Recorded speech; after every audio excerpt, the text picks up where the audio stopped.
પ્રજાપતિ ફરી વખત આપની સમક્ષ આવ્યો છું। મેં તમને કીધું હતું કે બીએની અંદર સેક્શન તમારો ઈ પૂરો થાય પછી સેક્શન ડીની તૈયારી કરીશું। તો હવે સેક્શન ડીના અમુક પ્રશ્નો આપણે કાઢ્યા છે, આઈએમપી છે, તો તમે તૈયારી કરી શકો છો। કારણ કે આમ જોવા જઈએ તો આઈએમપી ઘણી બધી હોય છે, પણ થોડાક તમે કરશો તો થોડું પણ કહેવત છે ને, ટીપે ટીપે સરોવર ભરાય, એ રીતે તમે ધીરે ધીરે આગળ આવી શકો છો। તો અમારી જોડે અમુક ક્વેશ્ચન છે, જેમ કે હું નામ બોલું છું, તમે લખી શકો છો, નોટ્સ કરી શકો છો। જે ટોટલ 12 પ્રશ્નો પૂછ્યા છે, એમાંથી 8 લખવાના છે, એટલે 24 માર્કનો પ્રશ્ન છે। જાહેર સંપર્કની ભૂમિકા સમજાવો, એ તમે કરી શકો છો। પછી કાર્યશીલ મૂડીને અસર કરતા પરિબળો કયા હોય, એ તમે કરી શકો છો। ખાનગીકરણની હકારાત્મક તથા નકારાત્મક અસર, તો આ બંને તમે જો એક કરી નાખો તો બીજી તમને ઓટોમેટિક આવડી જાય। પછી વ્યવસ્થા તંત્રના મહત્વના દર્શાવતા મુદ્દા, તો વ્યવસ્થા તંત્ર કેમ જરૂરી છે, એ તમે એના વિશે મહત્વ સમજાવી શકો। પછી એક મોસ્ટ આઈએમપી સવાલ છે એનએસડીએલ અને સીડીએસએલ, તો એ તમે એ પણ કરી શકો છો। પછી ટ્રેઝરી બિલ, જેને આપણે કયા નામથી ઓળખીએ છીએ, ટી બિલ્સ, બરાબર છે। પછી વિવિધ સપાટી, ઉચ્ચ સપાટી, મધ્ય સપાટી, તળ સપાટી, એનામાંથી કોઈ પણ એક તફાવત પૂછાય તો બે મુદ્દા ગમે તે 3માંથી કોઈ પણ 2 મૂકીને પણ પૂછી શકે છે। પછી વ્યવસ્થા તંત્રની લાક્ષણિકતાઓ સમજાવો।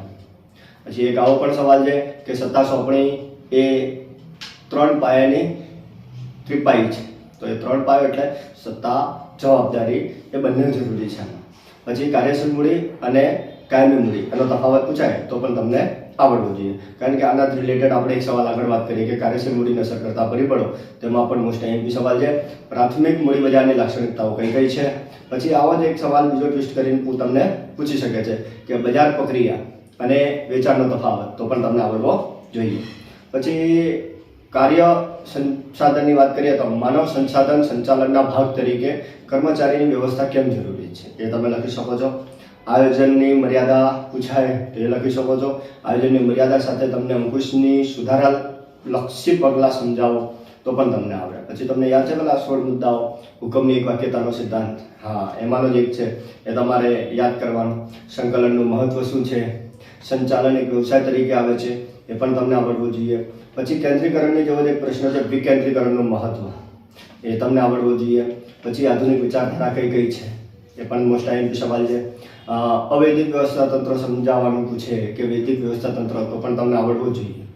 પછી તાલીમ ખર્ચાળ છે પરંતુ તેની ગેરહાજરી વધુ ખર્ચાળ છે, તો એ પણ આવડવું જોઈએ।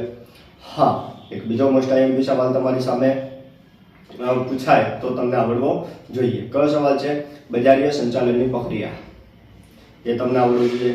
ઉત્પાદન સંચાલન સમજાવો, એ પણ તમને આવડવો જોઈએ। પણ જે પ્રમાણે કીધું એ પ્રમાણે જો તમે તૈયારી કરશો તો તમારા માર્ક્સ ડેફિનેટલી વધશે ને વધશે। કેમ? કારણ કે ધીરે ધીરે પણ તમે કામ કરી શકો છો, બરાબર? થોડી તૈયારી કરો। All the best.